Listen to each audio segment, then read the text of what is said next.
दोस्तों नमस्कार, प्रथम गूंज देख रहे हैं आप। मैं हूं आपका दोस्त त्रिदेव और इस वक्त सीडीएस इंटरनेशनल स्कूल में मौजूद हूं और मेरे साथ जो आप चेहरा देख रहे हैं, जाना पहचाना नाम है, किसी परिचय का मोहताज नहीं है, पर्वतारोही अनीता कुंडू जी हैं। बात करते हैं मोटिवेशन के लिए हमेशा हरियाणा भर में घूमती हैं, देश भर में घूमती हैं। आज सीडीएस में आई हैं, क्या संदेश दे के जा रही हैं वो भी जानेंगे और स्कूल के बारे में भी राय जानेंगे। अनीता जी नमस्कार। नमस्ते त्रिदेव भाई, बहुत बहुत शुभकामनाएं आपको। आप इतना अच्छा चैनल चला रहे हैं, पूरी सब टीम को बधाई। देखिए, मुंडाल गांव से मेरा विशेष लगाव है, बहुत सारी रिश्तेदारियां भी है, बहुत सारा भाईचारा भी है, आप जैसे भाई भी हैं। और सबसे बड़ी बात भाई, जब रोहतक दिल्ली जाते हैं तो मुंडाल को होके गुजरना पड़ता है। तो एक हरियाणा का एक अपनी पहचान है, आपस में प्यार प्रेम भाईचारा। और आज सीडीएस स्कूल में आने का अवसर मिला, पूरा परिवार बड़ा स्नेह रखता है एक बहन होने के नाते। और मुझे बड़ा अच्छा लग रहा है कि इतनी अच्छी संस्था, ग्रामीण परिवेश में इतनी अच्छी संस्था चल रही है। बच्चों के अंदर ऐसा टैलेंट है कि आप देखते ही रह जाएं। अभी मैं एक नाटक देख रही थी, एक कल्चर प्रोग्राम देख रही थी, क्या बच्चों के अंदर विदाएं हैं। मैं पूरे स्कूल की पूरी टीम को बधाई देती हूँ, पूरी मैनेजमेंट को बधाई देती हूँ कि इतनी अच्छी संस्था ग्रामीण तबके में चल रही है। मैं हमेशा हर मंच पे कहती हूँ कि मेरे गांव के अंदर वो प्रतिभाएं हैं। आज से इतिहास में, चाहे वो देशभक्ति की बात करें या हम राजनीति की बात करें या हम ओलंपिक में मेडल लाने की बात करें या हम बिजनेस की बात करें, किसी भी क्षेत्र की बात करें, तो सभी मेरे ग्रामीण परिवेश से निकले हुए बच्चे हैं। तो ये हिंदुस्तान गाँव से ही संबंध रखता है, ज़्यादातर हम गाँव में ही रहते हैं। तो गाँव की मिट्टी में जो ताकत है वो कहीं नहीं है। और मुझे बड़ी खुशी है कि एक ऐसे खेतों के अंदर, गांव के खूबसूरती के अंदर इतना अच्छा स्कूल चल रहा है। तो मैं पूरी टीम को बधाई देती हूँ, मुझे बहुत अच्छा लग रहा है यहाँ आकर के जो एक बेटी होने के नाते जो सम्मान मुझे दे रहे हैं, तो मैं बहुत खुश हूँ आज। अनीता जी, दरअसल जिस एरिया में आप खड़े हैं ना, बेहद चिंता की बात है कि यहाँ पे नशा बहुत ज्यादा बढ़ रहा है। अगर आप रेशियो देखें ना, मौत का, युवा जो बच्चे हैं बहुत सारे मतलब आए महीने नशे की चपेट में आ रहे हैं, सूखा नशा बहुत ज्यादा है एक तरह से। यहाँ क्या कहेंगे, आपका क्या प्रयास रहेगा और सरकार से क्या अपील आप करना चाहती हैं? देखिए, मैं एक बात कहूंगी कि किसी भी चीज से की जागरूकता होना बहुत जरूरी है। जब हम जागरूक होंगे तो हम अपने आप उस गलत चीज से बचेंगे। तो मेरा अपना जो अनुभव है वो यही कहता है कि जन जागृति सबसे बड़ी ताकत है। जितना हम जागरूक होंगे उतना ही हम बुराइयों से दूर रहेंगे, अच्छाई को अपने नजदीक लेके आएंगे। तो जितना हो सके आप व्यक्ति टू व्यक्ति या आप किसी सभा में बैठे हैं या हम कहीं बैठे, तो उस विषय पे चर्चा होनी चाहिए। जितनी ज्यादा खुल के चर्चा होगी, जिस भी मंच पे चर्चा होगी, घर परिवार में चर्चा होगी, बच्चों के बीच में बैठ के चर्चा होगी, आपस में जब चाची ताई बैठी है वो भी चर्चा करेंगी, तो मेरा ये मानना है कि हम अपने बच्चों को, परिवार को, समाज को बचा पाएंगे।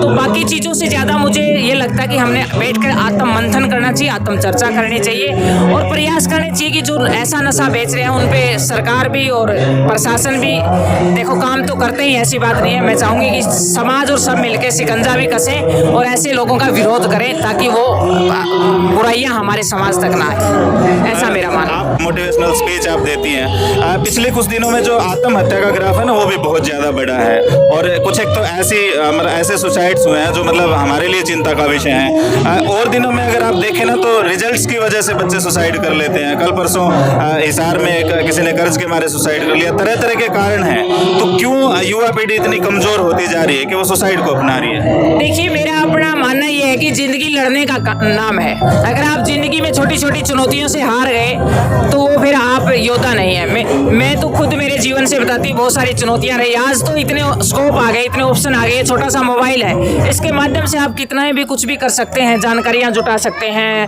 आर्थिक रूप से भी मजबूत हो सकते हैं। किसी भी विषय की अगर आप चाहे तो वो चीज़ आपको इस मोबाइल से मिल जाती है। सर्कल भी आपका बढ़ जाता है, अच्छे लोग भी हैं इस पर। ऐसा नहीं है कि भाई एक मोबाइल गलत ही है, मोबाइल में बहुत सारी चीज़ें ऐसी हैं जो आप पूरे ब्रह्मांड को अपना परिवार बना सकते हैं। लेकिन मैं ये कहूँगी कि जितने भी आपके चैनल के माध्यम से लोग सुन रहे हैं कि जब जीवन में चुनौतियां आ जाए वही तो आपकी परीक्षा है, वही तो आपकी सबसे बड़ी ताकत पहचानती है। तो तभी आपने एक दृढ़ता के साथ, एक जज्बे के साथ उनका सामना करना चाहिए। और आज जो बढ़ रहा है उसका मेन कारण ये है कि आज पेशेंस लेवल है वो डाउन आ गया है। और वो इसलिए आ गया है कि मैं तो ये कहूँगी कि हम कहीं ना कहीं संघर्ष करने से डर रहे हैं। जीवन संघर्ष का नाम है, जीवन संघर्ष की एक यात्रा है। और जब आप उस संघर्ष को संगीत की तरह मान लेंगे तो आपको आनंद आएगा। कभी जीवन अप आता है, कभी डाउन आता है, कभी जीवन में बहुत सारी ऐसी व्याधियां आती है, कभी खुशी का। आज हम फंक्शन मना रहे हैं पता कहाँ की सुख दुख में आपको बैठना पड़ जाएगा। तो हर तरह के उतार चढ़ाव आते हैं। मैं तो एक ही बात कहती हूँ भाई, जीवन ईसीजी है। अगर वह सीधी आ गई तो हमने शमशाना में जाना पड़ जाएगा, अगर वह अप डाउन आओगी तो उसका आनंद है। तो जीवन एक आनंद है, उसका आनंद लीजिए और इस चीज़ से बचिए। मैं तो एक ही बात कहूँगी, स्टूडेंट नहीं है, बड़े बड़े लोग भी कर रहे हैं, जब भी ऐसी सिचुएशन आ जाए, आप नेगेटिव हो जाए तो जूते पहनिए और प्रकृति की तरफ निकल जाइए। जहाँ भी आपको खेत खलियान ग्राउंड दिखे तो आप 10 मिनट में जब वॉकिंग रनिंग चलेंगे तो आपको अंदर एक मोटिवेशन, एक अच्छे उत्साहवर्धक विचार पैदा होंगे और आप एक जीवन के प्रति खुश तरीके से देखेंगे। हमारा जो युवा है ना, कभी एक दौर था जब भारत देश में लोग बाहर से आते थे, पढ़ने भी आते थे और यहाँ पे रोजगार करने भी आते थे, लेकिन आजकल होड़ मची हुई है। युवा पढ़ते हैं और विदेश की तरफ दौड़ते हैं और विदेश में जाने के बाद उनके साथ जो कुछ बनता है, कुछ एक दिन की स्टोरी आप देख लें उठा के, मदन हेडी का एक शख्स किस तरह से आया लिपट के। क्या कहेंगे जो विदेश में भाग रहे हैं बच्चे रोजगार के? देखिए ऐसा नहीं है, बहुत सारे, मैं खुद वो खिलाड़ी हूँ जहाँ मुझे वो स्कोप मिले। मैं अमेरिका की अलास्का करने के लिए गई तो वहाँ की कंपनी ने बड़ा रिक्वेस्ट किया, निवेदन किया कि आप हमारे यहाँ ट्रेनिंग दो, हम आपको डॉलर देंगे, व्यवस्था देंगे, PR देंगे, सब सुविधाएं देंगे।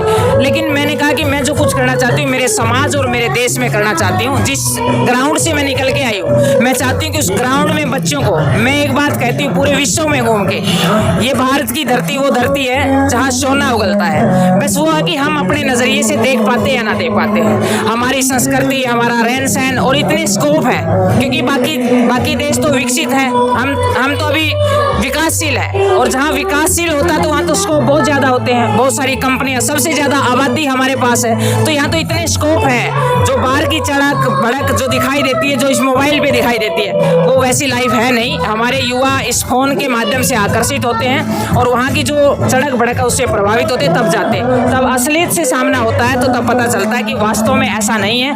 मैं तो एक ही बात कहूँगी भाई, पूरे हिंदुस्तान, पूरे वर्ल्ड में घूम करके, कि मेरे देश जैसा देश नहीं है और मेरे प्रदेश जैसा प्रदेश नहीं है। मैं कहूँगी कि बार बार जन्म दे तो हरियाणा प्रदेश में दे, इतना खूबसूरत प्रदेश पूरी दुनिया में नहीं है। मैं तो एक ही बात कहूँगी। और ऐसा नहीं है कि पॉजिटिव नज़रिए से जब हम कोई चीज़ देखते हैं तो आपको समाज में पॉजिटिव लोग मिलते हैं, अच्छे लोग मिलते हैं। आज यहाँ आने का मेरी कोई जान पहचान नहीं थी पहले से, लेकिन ये एक पॉजिटिव नज़रिए का ही परिणाम है कि ये पूरा परिवार मेरा अपना परिवार है, जो मुझे एक बेटी की तरह सम्मान दिया, प्यार दिया और मुझे यहाँ बुलाया। चलिए, शुक्रिया बातचीत के लिए। धन्यवाद। आज CDS स्कूल में एनुअल फंक्शन था और मैं धन्यवाद करता हूँ मैनेजमेंट का, जिन्होंने मुझे बतौर मुख्य अतिथि यहाँ बुलाया। और यहाँ आने के बाद मुझे खुशी भी हुई और हैरानी भी हुई कि हमारे ग्रामीण अंचल में भी इतने बढ़िया बढ़िया स्कूल और इतनी अच्छी शिक्षा, चाहे वो स्पोर्ट्स एक्टिविटीज़ हों, चाहे कल्चरल एक्टिविटीज़ हों, और चाहे एकेडमिक शिक्षा की बात हो। क्योंकि यहाँ जो मैंने कार्यक्रम देखे, इन्होंने हर चीज़ को छुआ। साइंस की बात करें तो इन्होंने कल्चरल एक्टिविटीज़ के माध्यम से साइंस की बात बताई, इन्होंने हरियाणवी कल्चर को टच किया सांस्कृतिक कार्यक्रम के माध्यम से। इनके कार्यक्रम को देखने के बाद मुझे इस बात का एहसास हो गया कि ये स्कूल प्रतिभावान बच्चों का स्कूल है और हमारे अध्यापक इनकी प्रतिभा को निखारने का काम कर रहे हैं। इतने मेहनती मैनेजमेंट, इतने मेहनती प्रिंसिपल, इतने मेहनती स्टाफ जहां हों तो मैं समझता हूं कि उस स्कूल की कामयाबी निश्चित है। उस स्कूल में पढ़ने वाले बच्चों का भविष्य उज्ज्वल है। भाई मेरा गांव है, मेरे अजीज़ हैं, मेरे बुज़ुर्ग हैं, सब मेरा जो परिवार है यहाँ पे, और मुझे तो यहाँ आके बहुत अच्छा लगता है। और ख़ासकर मैं CDS स्कूल की जो परफॉर्मेंस है देखने के बाद, 1700-1800 बच्चे यहाँ पे, और उसके बाद quality of education, sports activity, cultural activity, सारी की सारी यहाँ जिस टाइप से बच्चों को एजुकेशन दी जा रही है, वाकई में ये एक ऐसा पौधा है, ऐसा पौधा क्या पेड़ बन चुका है जो कि समाज के लिए एक बहुत बड़ा उदाहरण है। बहुत धन्यवाद। और मैं इस संस्था को अपनी तरफ से बहुत बहुत मुबारकबाद देना चाहता हूँ। Good luck for the peoples, और ये काम करते रहें ऐसे ही। ऐसे प्रोग्राम हम यूथ फेस्टिवल कॉलेज में मिला देखने के लिए, तो ये बच्चों काबिलियत के है और ट्रेनिंग दी गई। ये जो आयोजन का प्रमुख उद्देश्य है, इसमें आज का जो बच्चा है उसको हर तरह की एक्टिविटी के लिए हमें शामिल करना होता है कि ना केवल बच्चा पढ़ाई के लिए बल्कि वो सांस्कृतिक प्रोग्रामों में भी वो भाग ले, और वो एक सर्वांगीण विकास का हिस्सा है। और हमारा CDS का प्रमुख उद्देश्य भी यही है कि जो CDS है वो चौधरी दलबीर सिंह के नाम से है, जो मेरे अंकल जी थे, और उनका एक सपना था समाज को कुछ देने का। वो एक बात कहते थे कि आप है ना किसी भी अच्छी चीज़ के लिए बुराई को मत अपनाओ। और उनका जो एक मेरे आज भी मन में एक उनकी बात गूंजती है कि वो कहते थे कि अगर आपको ईर्ष्या ना करना किसी व्यक्ति से, उससे दूरी बना लेना, मतलब जलिए ना, दूरी बना लीजिए। वो इनका एक वाक्य था, और मुझे वो बात कई बार समझ में नहीं आई कि वो कहना क्या चाहते हैं। तो मैं एक दिन उनके पास बैठा था और उनसे बात की कि ये बात क्या है वास्तव में कि जलिए ना, दूरी बना लिए। तो उन्होंने बताया कि आपको जो जलन होती है ना, वो सफल व्यक्तियों से होती है, उनकी सफलता से होती है। और अभी जैसे बड़े बड़े नाम हमारे पास आए हैं, विनोद भाणा जी आए हैं, डॉक्टर SS मान हैं, हमारी बहन अनीता कुंडू जी हैं, तो ये वो लोग हैं जो समाज में इनका अपना अलग स्थान है। कई बार हम अपने स्वार्थ के लिए ये सोचते हैं कि भी हम इनके साथ अपना एक फ़ोटो लें, इनको बुलाएं, समाज में एक इनकी पहचान अलग है तो हमारी भी एक अलग पहचान बने।